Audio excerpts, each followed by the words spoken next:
Praia kumhakas ni Pentecost Ato Teda kabor papakraw Paninduki pop kumhakating bareng Amin siemba kuy tuan Amin siemba jamnud Hatuan no kloy Iki kunjong medon kam Jingin Dunduki jing snurpa Kisun tiêu berte Bangan but rutang ime Try ni dang abhatu kane kapor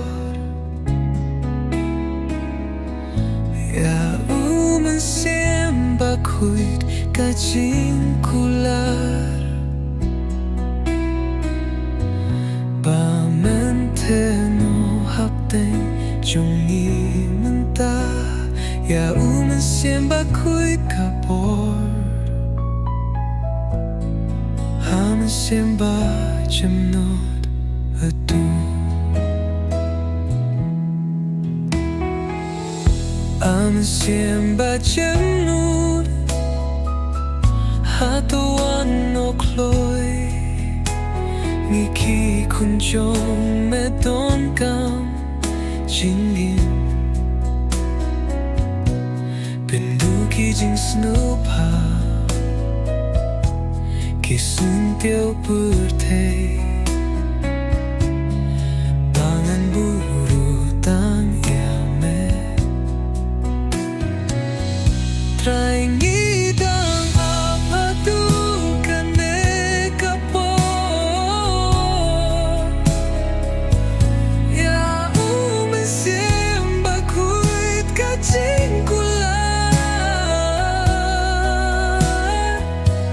Amin siemba jamnod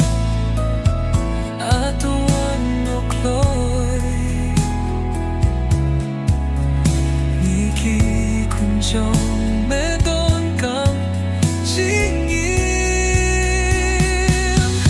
Amin siemba jamnod Atuan no kloy Niki kunjong medon kam jingin Benduki jing sumpa Kisun tiêu byrtai Pangan but rutang